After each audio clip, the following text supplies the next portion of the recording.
Dear students, कल हमने CH305 का 2 यूनिट कवर किया था। रिमेनिंग 2 यूनिट आज कवर करेंगे। तो पहला क्वेश्चन है, the equation for the first law of thermodynamics is. First law of thermodynamics होता है हीट चेंज। कोई भी सिस्टम में हीट चेंज क्या होगा? Internal energy plus work done by the system तो इस बेसिस पे हमारा फार्मूला आएगा delta E equal to Q minus W. Delta E equal to D Q minus D W. ठीक है। Second one, what does the first law of thermodynamics states. First of law of thermodynamics कहता है energy can not be created nor destroyed. Okay. और ये भी कहता है energy can be transferred from one form to another, the total energy and isolated system remain constant. तो ये तीनों आंसर सही होगा। Next one is in adiabatic process. Adiabatic process में क्या होता है? No heat is exchange between the system and the surrounding. Means ऐसा सिस्टम जिसको कि आइसोलेटेड सिस्टम रहे, उसमें जो हीट होगा वो सराउंडिंग से एक्सचेंज नहीं होगा। सिस्टम और सराउंडिंग के बीच में कोई कनेक्शन नहीं रहेगा। तो ऐसे प्रोसेस क्या बोलते हैं? Adiabatic process. Next one is in an isothermal process the temperature remain constant. The variation of enthalpy that cannot be detected per calorimeter can be detected with the aid of। ठीक है, calorimeter. कौन calorimeter से हम enthalpy करते हैं कोल का। ठीक है। तो उसी तरह कैलोरीमीटर क्या यूज होता है? एंथैल्पी डिटरमाइन करने के लिए। ठीक है। तो अगर थ्योरेटिकली कैसे करते हैं? By using Hess law. Next one is Hess law state that a chemical reaction is independent of the route by which chemical reaction takes place while keeping the same. ठीक है। तो ये किस पे डिपेंड करता है? इनिशियल एंड फाइनल कंडीशन पे। कैसे रिएक्शंस हो रहा है, इंटरमीडिएट रिएक्शंस जो हो रहा है उस पर डिपेंड नहीं करता। Only Hess law considered only initial and final conditions. Next one, for an ideal gas Cp is greater than Cv। Ideal gas के लिए फार्मूला होता है Cp minus Cv equal to R। ठीक है। अगर Cp से Cv को घटा रहे हैं that means Cp is greater than Cv। ठीक है। तो ऑप्शन होगा Cp is greater than Cv। The standard enthalpy of formation will have a. Standard enthalpy of formation किसी भी पेयर कंपाउंड्स का वैल्यू होता है 0। The temperature at which neither cooling nor heating effect is observed is known as. इसको बोलते हैं inversion temperature. क्या बोलते हैं? Inversion temperature. The Joule Thomson effect is isentropic and adiabatic process. तो ये होता है isenthalpic and adiabatic process, Joule Thomson effect. The efficiency of a reversible engine working between 27 degree centigrade and 127 degree centigrade is. इसका calculations करेंगे। इस basis से efficiency का formula होता है 1 माइनस टी टी सी मतलब cold and T H, H means hot. Hot conditions में 127 है। ठीक है। 127 डिग्री सेंटीग्रेड है। We have to convert it into Kelvin. ठीक है। 127 प्लस 273 प्लस 273.15। तो ये केल्विन में आ जाएगा। उसी तरह इसको भी चेंज करेंगे केल्विन में। Then we will put the value and we will get 25%। Okay. Next one, the increase in entropy is maximum in. तो पहला है CaCO3 सॉलिड से चेंज हो रहा है, CaO सॉलिड और CO गैस। ठीक। तो सॉलिड से जो है गैस में चल जाता हो तो एंट्रोपी हम क्या कहते हैं कि randomness, measure of randomness. Randomness जितना ज़्यादा होगा एंट्रोपी क्या होगी? उतनी ही ज़्यादा होगी। But in case of second CO2 gas, ये तो 1 प्लस हाफ। ठीक है। ये कितने में चेंज हो रहा है? 1 में। तो मीन्स निगेटिव होगा। ठीक है। निगेटिव होगा। फ्री एनर्जी क्या होगा? एंट्रोपी क्या होगा? निगेटिव होगा इस केस में। तो ये इसमें मैक्सिमम नहीं होगा। जबकि N2 ये गैस है, 3 और 1 फोर मॉलिक्यूल्स मिलकर कितना बना है? 2 बना रहा है। ये भी क्या है? निगेटिव होगा। H2 plus I2, H2 plus I2, H2 plus I2 में क्या हो रहा है? 2 मिलकर के 2 भी बना रहे हैं। ठीक है। इसका 0 होगा। तो इंक्रीज किस में कर रहा है? इस केस में सॉलिड से क्या हो रहा है, एक गैस में चेंज हो रहा है, एक सॉलिड में हो रहा है, means overall increment in entropy क्या हो रहा है इस केस में, डिसऑर्डरनेस किस में ज़्यादा हो रहा है इस केस में, ठीक है। तो एंट्रोपी मैक्सिमम होगा इसी केस में। Next one, which of the following is not correct, ठीक है। H equal to E minus P V, कौन करेक्ट नहीं है, ठीक है। तो H इक्वल टू होता है E plus P V, H equal to होता है ई प्लस पी वी, तो एच इसी को ऐसे भी लिख सकते हैं, H minus E equal to P V, इसी को ऐसे भी लिख सकते हैं, ठीक है। तो ये वाला सही नहीं है, एच इक्वल टू होता है E plus P we, internal energy plus pressure volume work, ठीक है।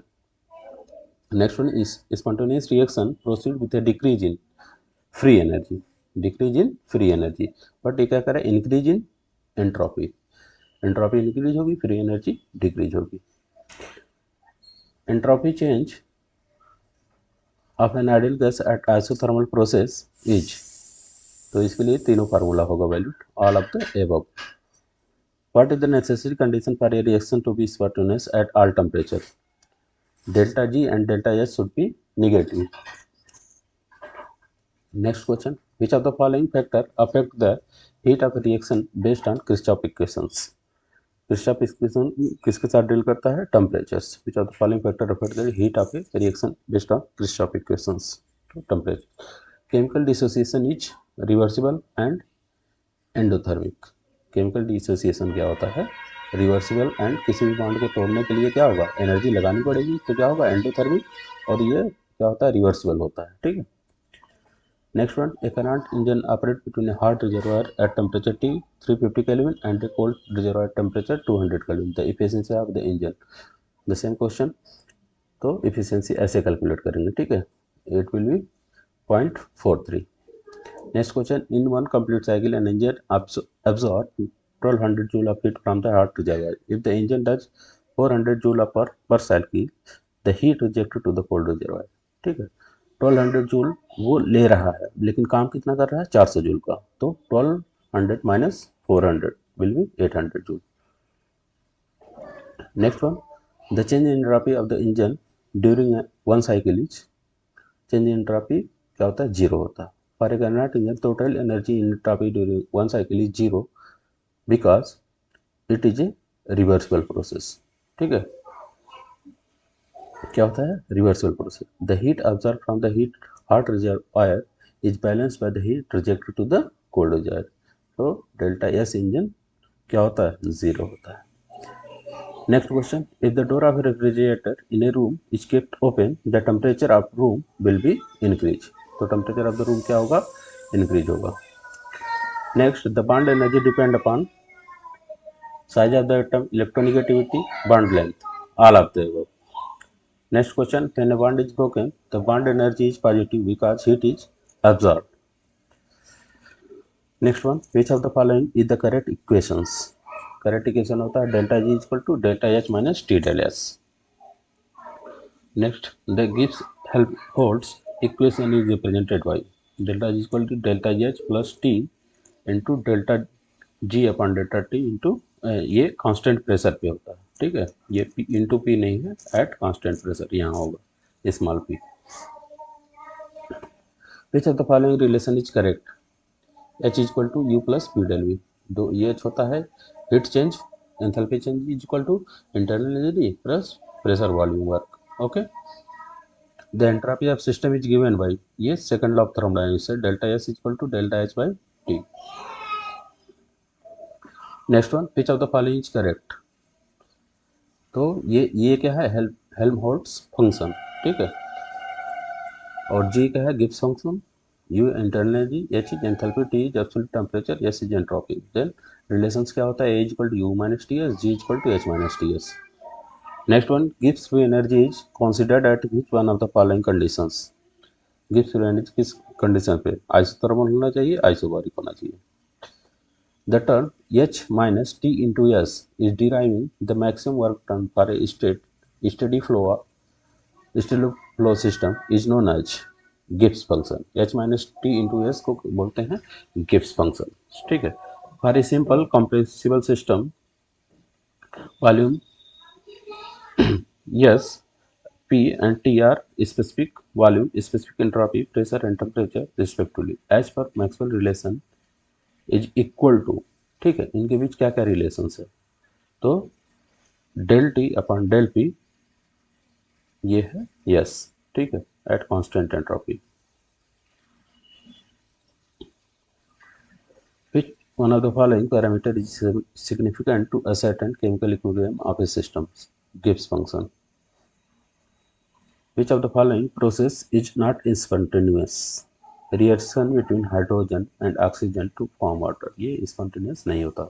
Dissolution of copper sulfate in water ये तो spontaneous होगा. Water flowing down ऊपर से नीचे आएगा तो वो भी spontaneous. Flow of current from high potential to low potential. ये low potential to high potential spontaneous नहीं होगा, नॉन स्पॉन्टेनियस होगा. तो reaction between hydrogen and oxygen to form water is non spontaneous. Okay, it is asking non spontaneous. The term u minus T into S, इसको बोलते हैं Helmholtz function, Helmholtz function, ठीक है. Gibbs function किसे बोलते थे? गिब्स फंक्शन को